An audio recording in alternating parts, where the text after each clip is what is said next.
I see both the practicing and the preparation and the playing of a concerto. I see it as one process.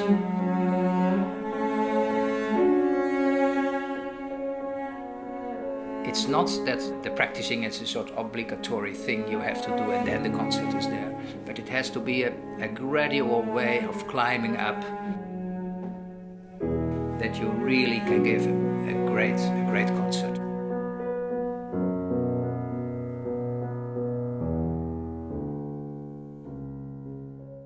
I start in the morning. I start with technique and skills, and from there on, it depends on every day. When I practice, I'm very anarchist. Some days I do a lot, some days I do nothing. I don't have schedule. It's just the way I feel. Because sometimes I have a concert, sometimes not. Sometimes you play 3 projects at the same time. Sometimes you are on one thing and you keep there for 2 hours, and then you realize, wow, I'm so tired and it hurts here, and it hasn't helped me a lot. When you practice, let's say for 45 minutes or an hour, 15, 20 minutes of this hour will be high concentrated. The rest is just playing. It brings you not very much. The Studylab is a collaboration between musicians and sports scientists to apply insight in performance and performance skills to music. We could try to apply those principles, those insights in practicing Conservatorium students to find out if it helped them in practicing to play a piece of music in a relatively short time.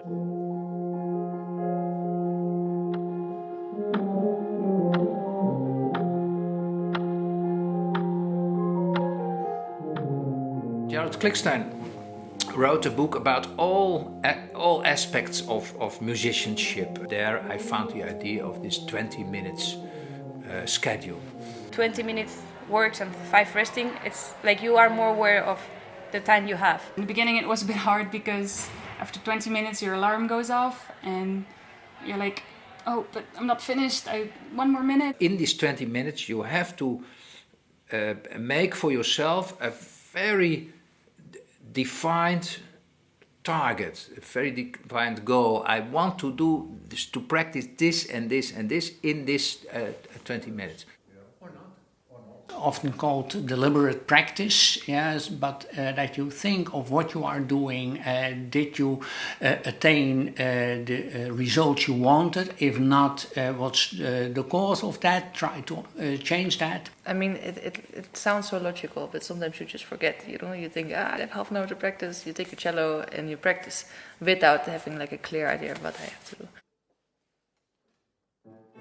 We focus not only in the way of like how you practice, but also to make your things to this performance moment.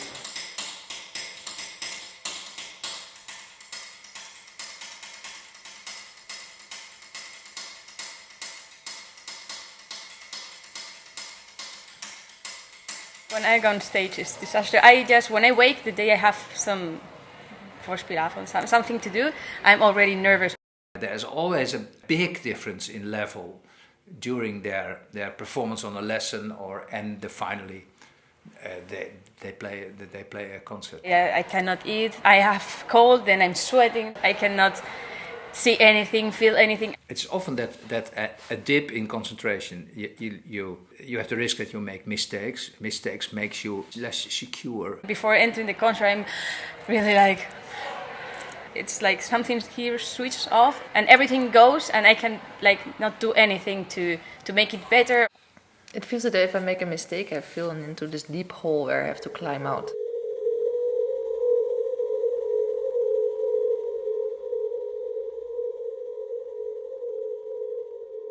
I mean, I try not to think about it. It begins with stress, but it also gives you stress during performance. When you have a good performance, you are perhaps stressed in the beginning, but when you start playing, it disappears more or less, and you can give a beautiful concert. But some people are very much distracted by the way they are playing. We know from sports these mental disturbances are trainable. I think this imaginary practice is really good, and I think there's far too less attention for this kind of practice. Prepares you for the concert, because sometimes we are a bit off guard of a concert because we just practice our piece, but we don't practice the concert. For instance, thinking about a moment on stage, I get nervous, even if I'm just sitting in my room. Applying mental imagery, you need a script in which is described what you imagine, in fact. The collaboration of the coach and the musician, they formulate what the participant must imagine. With Nienke, the person we talk with, she has made me an exercise. I'm working with it. So, for example, when you go out from stage, these days I've been trying to imagine me going out. I take the oboe out of my case, ensemble the oboe, take the reeds, put it in the oboe. I take my music, everything is there, all the pages. Now I'm opening the door and I'm going through it. I walk until the center of the stage and I bow. Then after bowing, I put my music on the stand, also the reeds. Look to my pianist, I smile. Look to my music, and it begins. The easy example is in basketball. Then you can focus on the position of your hand, your arm, and things like that. That's what's called an internal focus of attention. You can also focus on the end point of the trajectory of your ball. That's the rim in basketball. And then you focus on the rims, since that's the place where the ball should end. Instructions like, for example, imagine the music in colors, or think of a scenery with every phrase, and it was kind of fun and you felt that you did something musically. External focus of attention is helpful in doing the task, in carrying out the movement, but also in stressful situations, since you are focusing on your task and not on feelings of doubt, of worries, and things like that.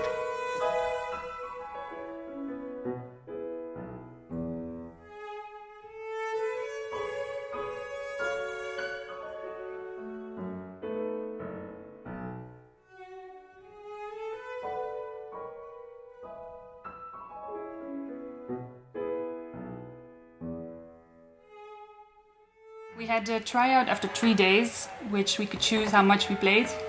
And I played like about half. That was like my clear goal since the first day. And now it's 1 week later and we had to do the whole recital now. I was a little bit worried because today was the whole program. I had to play 3 pieces, like 30 minutes. I'm definitely not prepared for this tryout. To tryouts, you can say it was a kind of training under pressure in sports, we say. In this case, you rehearsed your performance even after only 2 days. You have to perform in the eyes of an audience. Of course, I was nervous. I was breathing a little bit high, like really here and there was. But still, I was more relaxed. Actually, at some moment, I must say I was comfortable at the stage, which actually I cannot usually say. I'm always.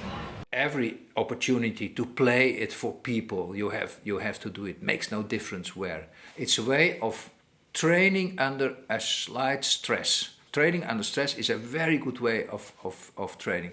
Not a heavy stress, but light stress. So these performances are very useful for the final result.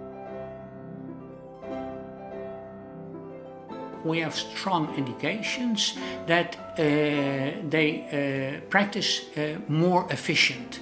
So in less time reaching the same result, or in the same time attaining better results. They discovered that they could prepare a piece which was rather tough, rather difficult, in a very short time. Participants are quite positive about their experiences. At the same time, that is directly finishing the Studylab. And I'm interested in, does it remain? Yeah? Do they still use half a year later or a year later their assignments and way of practicing? How we can bring the results of this in the normal conservatorium and how we can inform the teachers. That they apply those principles in their own lessons and that way stimulate students a different way of practicing than they were used to.